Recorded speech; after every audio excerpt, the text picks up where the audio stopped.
Hi, it's Matt with the Intergalactic Herald. Welcome to my Star Atlas Week in Review podcast. This is podcast number 144. Any articles or videos mentioned can be found on my website at intergalacticherald.com. Just look for weekly recap newsletter 192. So just a quick summary of the Star Atlas things that occurred this past week. AFIA put out their newsletter, and in it they had a chart, or I guess we should say diagram, that was posted in the foundation room of how all the pieces of the Star Atlas, quote, product stack work together. The Atlas Brew occurred, which was an opportunity for the next council nominees to talk about their nominations for the DAO Council. And then there was a Lore Keepers event too. But before getting into all that, just wanted to quickly go over some of the things I'm doing in Star Atlas. Again, you can check out my website, intergalacticherald.com. It's a great place for Star Atlas resources, including beginner's guides, other guides, directories of Star Atlas content creators, tools, guilds, recaps, both the weekly newsletter and AI audio summaries of the Star Atlas events. And then you can sign up if you wanted to get the announcements from the Star Atlas Discord emailed to you. So check all that out at intergalacticherald.com. Also have a Star Atlas merch store at intergalacticgear.com, open for business, just a few items, but there's also a merch survey there you can fill out to help me with suggestions for other things to put on the merch store. And also I'm trying to get together a Star Atlas community of gamers that aren't joining Star Atlas guilds. You can check that out at intergalacticcoalition.com. So the bulk of the content, as I mentioned, actually there were two Star Atlas community events. The Atlas Brew, again, that was predominantly the nominees for the next Star Atlas DAO Council. If you want to listen to all the nominees, you can check out Star Atlas TV on YouTube, and you can hear those in their entirety. Also, I do have a AI recap if you want to check that out on my website. If you're listening to this podcast, you've already seen that. If this is the first time you're listening to it, you can go back to one of the earlier episodes. And there was a Lore Keepers, again, mini event. Same thing if you want to listen to the whole thing. Star Atlas TV YouTube channel has that, or you can listen to the AA summary. I was actually going to spend the bulk of this podcast talking about the Star Atlas product stack, so I'll jump right into that. And that's pretty much going to be my next section, which is a state of Star Atlas. But I thought this was a pretty interesting thing to be shown. So again, this was in the foundation room, but that is now read-only, but public, so something we can talk about. AFIA put the actual chart diagram in their weekly newsletter, so if you want to check that out, my weekly newsletter 192 will have a link to theirs, or you can just go to afia.com and check out that newsletter too. So anyways, what was interesting about this, if I remember what I read in the foundation room, this was Danny, the chief product officer. And I don't think it was an actual created document in the sense of went through marketing or graphic design. It was something I think he said he used AI to produce. So he put a lot of internal documents together. Again, don't quote me on all that. I can't remember. It was something I read maybe a couple weeks ago. But still, I think it was nevertheless the first time we've seen how all the pieces connect up together, at least visually. If you've been around Star Atlas for a while, you've definitely heard of all these things. So I know this is an audio podcast, so hard to see this diagram, but I'll do my best to do it. But again, it was, I think, a very interesting thing. One thing that's interesting is they use the word product stack. So I'm going to talk about it as a stacking of different things. So we'll start at the bottom and work our way up the stack. So at the bottom of this diagram, it's the new Zinc blockchain. And again, it's listed as a layer 1 blockchain, identity, and subscribers. Subscribers is an interesting term there. But again, that could be independent of the game and things like that. Built on top of that will be the Star Atlas Galactic Economy, and that's the title, and then lower it's listed as the economic engine. One thing I think that's fascinating about that is how, and again, it makes sense that all this stuff is built on the economy. Of course, the economy is built on the blockchain. That makes perfect sense in a kind of product stack there. But as we build up off of the economy, they have two large boxes. I'm not sure if the colors here have any reference, a blue and a yellow, but anyways. So on the left side, they have Star Atlas, the MMORPG, so massive can't remember player, and that's on the Unreal. And then on the other side is the Star Atlas Golden Era, which is the MMORTS, and it does note that's web, mobile, and Unreal.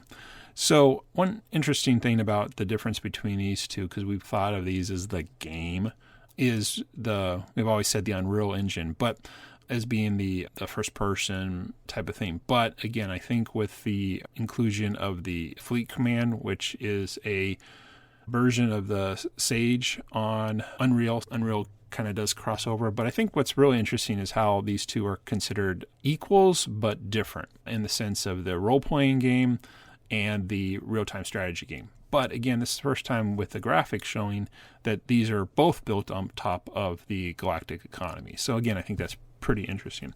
Just to wrap this up, there are two kind of sides to each one of these, but I'm going to keep going up the top of the stack. So on top of these two that are showing funneling into it are the crew cards, the RPG character, bulk crew units, and PFPs. I think that's player profile pictures. Can't remember how that works. Bulk crew units, though I've not actually heard referenced bulk crew. But again, these are, I guess you can think of different types of crew cards. And then above this that goes into the crew cards it was listed as the core graphic novel. So prequel, story, and lore. And again, I think this is interesting that the graphic novel, which has been on hiatus for a long time, builds into the crew cards. In one sense, and I don't know, again, if this is just by design or, again, this is just how AI put it together. I don't know. I always thought of the graphic novel as important. It's a story. It exists in the universe, but not actually related to crew cards. So I don't know. Again, that could just be having to put all the pieces together. Anyway, so yeah, that's the center part of this product stack. And then on the right side, under the title Web/Unreal Games, playable, earnable game clients direct on the galactic economic layer. So it was the same. And then there's 3 boxes that, again, this all forms into the Sage. So we got Sage Labs, which is listed as a thin web/mobile RTS client. Okay, makes sense.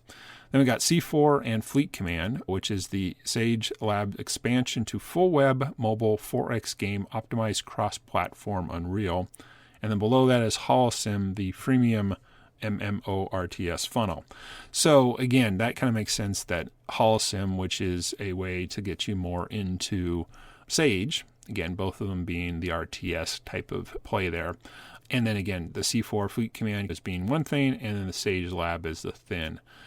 Now, what's interesting, and again, this could just be because these products exist, it got me thinking, is Sage Labs exist after this or after C4? Because I thought of C4 as replacing Sage Labs. And again, it could just be where all these products go together. It might not be that those would be linked or not. But again, those definitely feel like the ones that are ultimately built on or ultimately interact with the economy layer.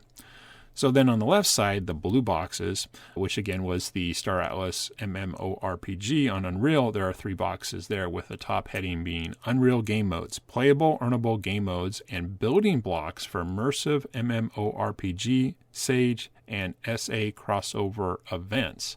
So there's lots of words to break down there, but before looking at that, let's look at the 3 blue boxes. So we have Gunplay, where we have Surge, Zone, Gun Game, Team Deathmatch, Conquest is one box.